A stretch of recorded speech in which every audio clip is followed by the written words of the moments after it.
Čo znamená myš alebo potkan v sne? Snová ríša prináša rôzne obrazy a symboly. Online snár teraz uvádza ďalšiu interpretáciu známeho a celkom často úzkosť vyvolávajúceho symbolu, a to z kategórie zvierat. Keď sa totiž v sne objavia hlodavce, už zo zásady pravdepodobne šípite niečo zlé. Spoznajte však aj situácie, keď hlodavce v sne neprinášajú do života len zlé vyhliadky. Čo v sebe teda zo širšieho aspektu nesie symbol myši a potkana.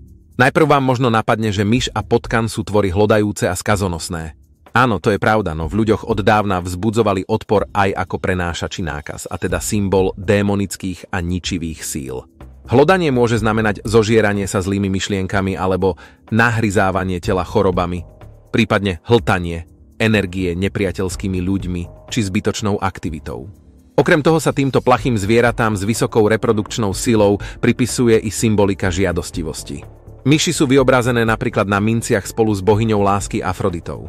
A nie je to veru len tak, že opití vidia v delíriu biele myši. Často nesie myš aj symboliku skrytých výčitiek svedomia či prefíkanosti. Symbolika hlodavcov má mimoriadny význam, poďme sa teda pozrieť na jednotlivé snové obrazy s myšami a potkanmi. Pričom vedzte, že množstvo i farba hlodavcov v sne napovie veľa. Zatiaľ čo jeden veľký potkan v sne signalizuje jeden väčší problém, ktorý vám vstupuje do života, tak veľké množstvo malých myšiek zvyčajne znamená viac drobnejších starostí. Tie vás pripravia o energiu a prinajmenšom dobrú náladu. A napríklad také myši snoriace v oblečení sa postarajú o pikantný škandál. Ako už asi tušíte správne, horda nenásytných potkanov bude tou najhoršou možnosťou. Potkany sa v porovnaní s myšami viac týkajú temnej pudovej časti nášho ja, ktorá sa ťažšie ovláda, a aj sny s potkanmi bývajú komplikovanejšie interpretovateľné. Čo sa týka farby myši v sne a jej väčšieho príbuzného potkana, najlepšou možnosťou je biela. Biele hlodavce sú odbremenené od pudových záťaží a riešenie týchto problémov je tak aj jednoduchšie. Dokonca sa v jednom snári objavuje aj interpretácia, keď je biela myš vykladaná ako prognóza šťastného manželstva. Sivé hlodavce sa spájajú s materiálnymi škodami a komplikáciami v práci, vtedy, keď v sne vidíte nepríjemné dôsledky ich hlodavej aktivity. Ak spozorujete sivé myši, ktoré sú špinavé či choré, pozor na zdravie. Riešiť treba najmä chronické problémy, ktoré sa môžu zo začiatku prejavovať relatívne nenápadne. Čierna myš s potkanom predpovedajú zlú prognózu taktiež v zdravotnej oblasti. Ťažko zasiahnutá môže byť aj oblasť vzťahov, čo znamená uhryznutie od potkana alebo myši v sne. Agresívne hlodavce v snoch sa spájajú s vážnym nebezpečenstvom. Vo všeobecnosti sa uhryznutie potkanom alebo myšou vníma ako zdravotne rizikové.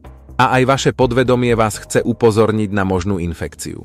Tá môže ohrozovať zdravie, no metaforicky vás môže zlými myšlienkami nainfikovať aj nepriateľsky zmýšľajúci človek. Ale pozrime sa konečne na pozitívne interpretácie snov s hlodavcami. Potkan či myš v pasci je veľmi priaznivým signálom o víťazstve nad nepriateľmi a ťažkosťami.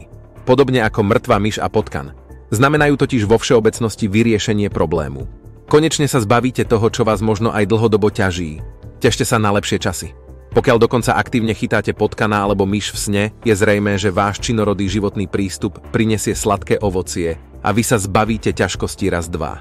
Ak k tomu prezieravo nastavujete a vyrábate pasce, teda nechytáte myši priamo do rúk. Hovorí to o vašom bystrom ume. Svoju inteligenciu viete maximálne využiť vo svoj prospech. Chýbalo vám niečo vo výklade snov o myšiach a potkanoch? Toto nie je všetko. Pre detailnú interpretáciu prejdite na odkaz pod videom.